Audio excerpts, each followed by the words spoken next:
오늘은 8월 17일 에스겔 41장 1절부터 26절입니다.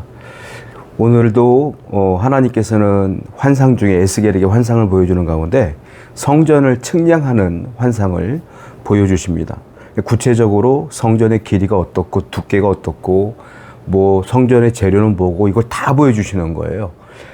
굉장히 좀 읽기가 어렵고 그리고 길기도 합니다. 그래서 우리가 다 읽진 못하겠고요. 너무 길어서 제가 중요한 부분만 조금만 읽는 방법으로 좀 넘어가도록 하겠습니다.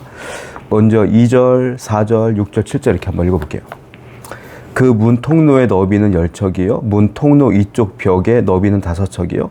저쪽 벽의 너비는 5척이며 그가 성소를 측량하니 그 길이는 40척이요. 너비는 20척이며 성소를 측량했다. 그러니까 하나님의 성전을 말하는데 성소가 보니까 그 길이가 40척, 40척이라고 해요. 성소가 40척인데 이거는 미터로 따지면 20m 정도 됩니다. 20m.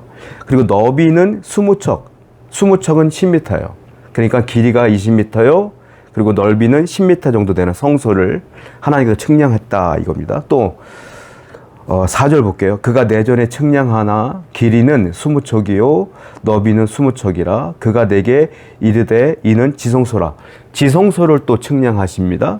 지성소는 뭐라고 했습니까? 20척이다 이렇게 말하고 있어요. 약 10m 되는 겁니다. 그러니까 성소, 지성소 이렇게 측량하는 걸 보게 돼요. 그리고 또 하나 그 성소 안에 다락방이 있는데요. 다락방이 몇 개가 있는가 한번 볼게요. 6절입니다. 골방은 3층인데 골방 위에 골방이 있어 모두 30이라. 그 3면 골방이 성전 벽 밖으로 그 벽에 붙어 있는데 성전 벽속을 뚫지는 아니하였으며 이 두루 있는 골방은 그 층이 높아질수록 넓음으로 성전에 눌린 이 골방이 높아질수록 성전에 가까워졌으나 성전의 너비는 아래 위가 같으며 골방은 아래층에서 중층으로 위층에 올라가게 되었더라. 그러니까 성소 안에는 성전 안에는 골방이 또 있어요. 골방이 있는데 3층에 달하는 골방이에요. 그러니까 1층도 있고 2층도 있고 3층도 골방이 있는 거예요. 이 환상 중에 보여주는 겁니다. 골방의 수가 30개래요. 성전에 골방이 있는데 좀 재밌는 구조인데가 뭐냐면은 1층에 있는 골방보다 한층 더 올라가면 골방이 더 넓어요. 그리고 3층에 있는 골방은 제일 넓어요. 그러니까 점점 넓어지는 거예요. 단계별로. 왜? 하나님께 나아가는데 점점 넓어지는 거예요. 성소, 지성소, 골방 전부 다 단계적으로 질서적으로 하나님께서 만드신 거예요. 자, 이게 무슨 뜻이냐면 하나님은 질서의 하나님이라는 거예요. 또 하나, 하나님께 나아가는 데는 반드시 단계가 필요하다라는 겁니다. 1층의 골방보다는 2층의 골방이 넓고 2층보다는 3층의 골방이 넓어요. 점점 넓어져요. 하나님께 나아가는 길을 얘기하는 거예요. 무슨 말이겠어요? 우리가 하나님께 나아갈 때는 항상 질서가 필요하고 그리고 단계가 필요하다는 거예요. 오늘날 많은 분들이 성전의 휘장이 찢어졌기 때문에 우린 마음 놓고 하나님께 나아갈 수 있어요 라고 해서 마음대로 기도하고 마음대로 예배한다고 생각하는데 그렇게 생각하시면 안 되고요.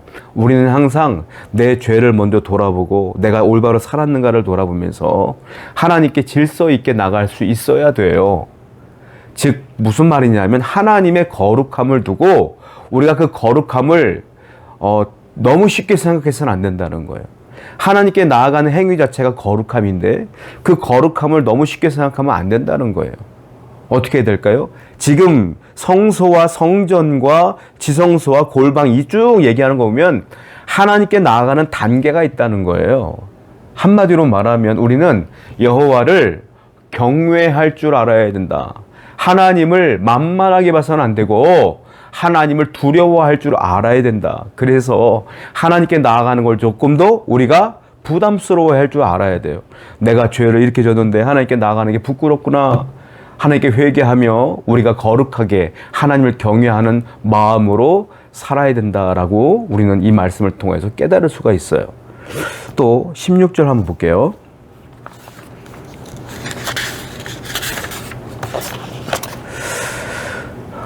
그가 뒤뜰 넘어 있는 건물을 측량하니 그 좌우편 회랑까지 백척이라 내전과 외전과 그들의 현관과 문, 통로, 벽과 닫힌 창과 삼면에 둘려있는 화랑은 문, 통로 안쪽에서부터 땅에서 창까지 널판지로 가렸고, 널판지가 나오는데요. 그 여기 보면은 무슨 말이냐면 성전 뒤편의 건물과 성소 안에 장식물들을 묘사하기 시작하는 거예요. 12절부터는. 그런데 여기 보니까 성소의 모든 벽 있지 않습니까? 벽면은 널판지로 다 막았다 이거예요. 널판지로 만들었다. 널판지로 만들었다 이렇게 말씀하고 있고요. 또 18절과 19절도 볼게요.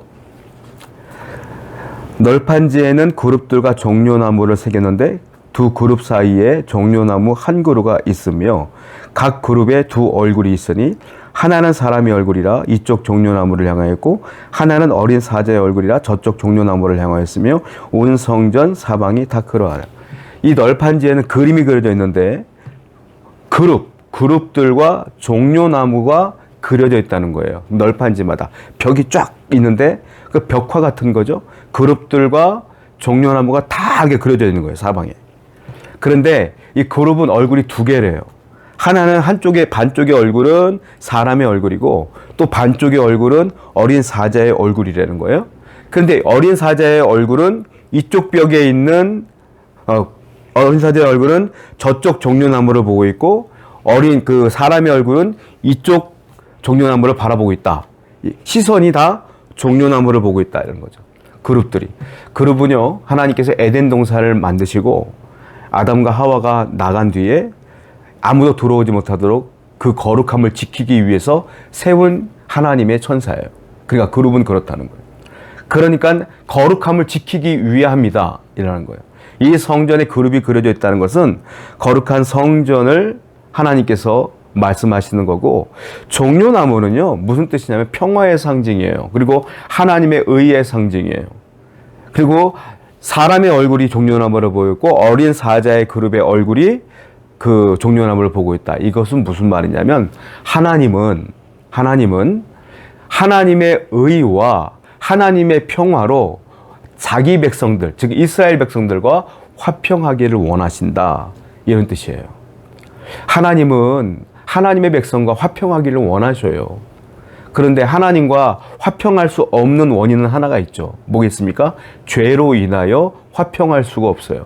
우리가 죄가 있으면 하나님과 나 사이에 단절이 이루어져요. 그래서 하나님과 나 사이에는 죄가 없어야 돼요. 단절된 이 죄를 위해서 예수님이 오셨고 그 죄는 해결됐어요. 이제 우리는 목욕은 다 했으니 손과 발만 닦으면 돼. 항상 우리는 죄를 멀리하고 죄를 회개하며 하나님과 가까이 있어야 된다. 화평을 누려야 된다. 이거죠. 하나님은 먼저 하나님의 백성에게 이러한 은혜를 주십니다. 오늘도 하나님과 화평하고 죄를 멀리하는 여러분 되기를 축원드립니다. 22절 볼게요. 22절입니다. 곧 나무 제단의 높이는 3척이요 길이는 2척이며 그 모퉁이와 옆과 면을 다 나무로 만들었더라. 그가 내게 이르되 이는 여호와 앞에 상이라 하였더라. 내전과 외전에 각기 문이 있는데 여기 보니까 나무 제단이 있어요. 성소 앞에는 나무 제단이 딱 있는데 나무 제단이 보니까 다 나무로 만들어졌다 이렇게 말하고 있어요. 여기 보니까 높이가 3척이라고 써있는데 3척은 1.5m입니다. 그 면이 2척인데 2척은 1m예요. 그러니까 여호와 앞에 상이 있는 거예요. 여러분 우리가 제가 설교할 때 출애굽 설교도 그렇고 레위기 설교도 그렇고 성소에 대한 구조를 몇 번 설명한 적이 있어요. 그 지성소 앞에 성소 안에 뭐가 있습니까? 떡상이 있어요. 이거 나무상을 말하는 겁니다. 여기는 제사장들이 뭘 하는 겁니까? 진설병을 매일매일 올려놓는 곳이에요. 그러니까 이게 무슨 말이냐면 하나님의 나무상을 만든다는 것은 여기에서 매일매일 제사장들이 진설병을 올리며 하나님을 뵙는 것처럼 우리도 매일매일의 삶 속에서 하나님과 교제해야 된다는 것을 얘기하시는 거예요. 성도는 하나님과 매일매일 교제해야 돼요. 어떻게 교제할까요? 하나님의 말씀을 읽고 묵상하고 매일 기도하는 거죠. 그리고 말씀대로 살려고 노력하고 수시로 기도하는 거예요. 항상 기뻐하라. 쉬지 말고 기도하라. 수시로 기도하는 거예요. 그렇게 하나님과 늘 교제하기를 우리 하나님은 원하시고 우리 하나님은 지금도 우리를 기다리고 계신다는 거예요. 오늘도 성도 여러분, 하루를 시작할 때 하나님과 오늘은 교제하리라, 기도하리라, 말씀 묵상하리라 결단하고 늘 하나님과 동행하는 여러분 되기를 축원드립니다. 기도할게요. 하나님 감사합니다.